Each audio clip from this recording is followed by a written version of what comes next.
Бастай берейін бе? Бастай беріңіз. Құрметті білім алушылар, бүгін дизайн негіздері пәнінің кезекті лекциясын бастаймыз. Бұл 4-ші лекция. Лекцияның тақырыбы дизайндағы нысандарды жобалаудың басты ұстанымдары деп аталады. Лекцияда негізгі қаралатын мәселелер осы негізгі ұстанымдардың мазмұнын анықтап, әрқайсысына жеке-жеке қысқаша талдау жасау болып табылады. Енді бірінші ұстаным жүйелілік ұстаным деп аталады. Бұл жүйелілік ұстаным дегенде әрбір жобаның өзінің белгілі бір бөліктері болады. Сол әр бөліктің бір-бірімен байланысы, бір-бірімен қарым-қатынасы, бірінің бірін толықтыруменен бірінің бірін анықтауы. Осы негізгі ұстаным бойынша нысан жеке элемент емес, бір тұтас жүйе ретінде болып қараймыз.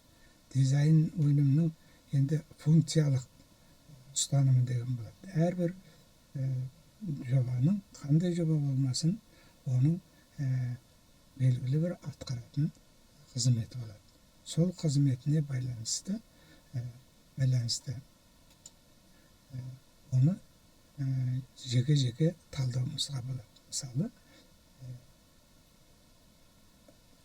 белгілі бір заттың қандай бөлігі қандай қызмет атқарады. Мысалы, материалы, сонан кейін барып оның түсі, сонан кейін барып оның атқаратын қызметіне байланысты біз оның ерекшеліктерін сол жобалау үдерісінде ескеруіміз керек, және соны қолданып іске асыруымыз керек. Қорыта айтқанда, осы жүйелілік ұстанымы және осы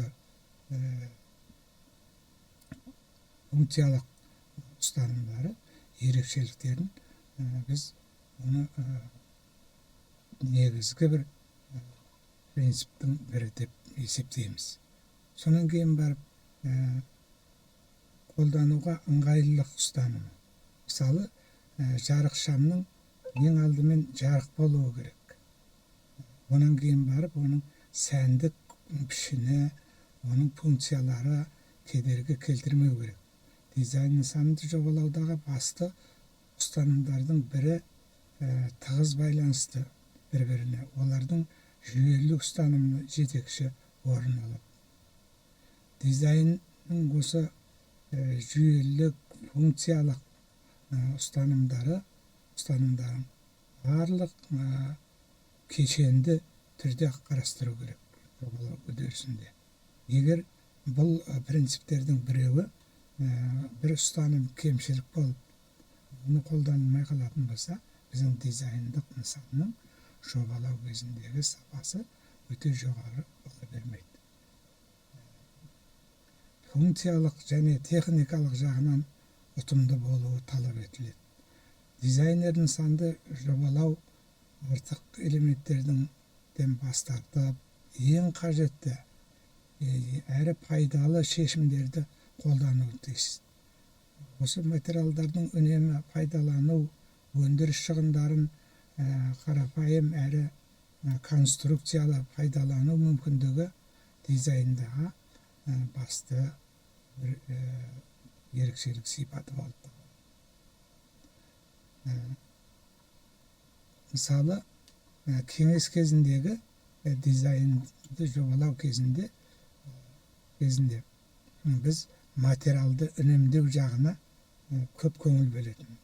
Ал енді қазіргі кездегі дизайнды, мысалы, мебельді жобалауда оның безендіруіне, сонан кейін барып оның атқаратын қызметіне, сонан кейін барып материалына, түсіне, сол мебельде қолданатын орталыққа байланысты біз жағдайлардың бәрін ескеріп, жасауымыз керек. Енді деген икемділік ұстанымы деген бір ұстаным бар. Икемділік ұстанымы дизайн нысанның нарықтағы, технологиядағы және тұтыну талғамдарындағы өзгерістер мен өзгерістерге тез бейімделу. Икемді ұстанымы мәні қазіргі барлық нарықтың үнемі өзгеріп отыратын жағдайына лайық болу керек. Яғни нарықтық жағдайды ең бірінші орынға қоюымыз керек осы жобалау кезінде. Оның жаңағы тұтынушылардың сұранысына лайық болуы, икемді болуы, жаңа бағалардың. Осының бәрі ауыстырғанда өнімдер бірінші функция атқаратын дизайн нысандар болып табылады. Икемділік ұстанымы нарықтың сұранысын сақтауға көмектеседі. Өмірдегі жаңағы қолданыс циклдарына байланысты болады. Қорыта айтқанда, икемділік нарықтағы жағдайларға бейімделу. Мысалы, ол тұтынушының жағдайына қарап, сатып алу күшіне қарап, тұтынушының соған байланысты икемділік танытып отыру керек. Инновациялық ұстаным дейді. Яғни біздің жобаларымыз үнемі дәстүрлі жобадан жаңа жоба ауысып, жаңа жобаның инновациялық, жаңашылдық бір бағыттар болу керек. Сол бағыттарға қарап отырып, біз не аламыз?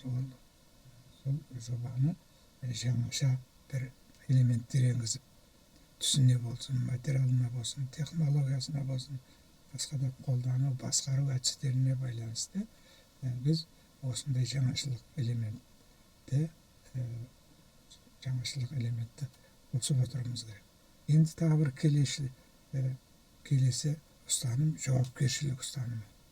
Жауапкершілік дегенде бұларда осы сапаның ертеңгі күні ұзақ жылдар бойы қызмет ету үшін, тұтынушының көңілінен шығу, оның сұранысынан, талғамынан шығу жағын біз ескеріп отырмыз.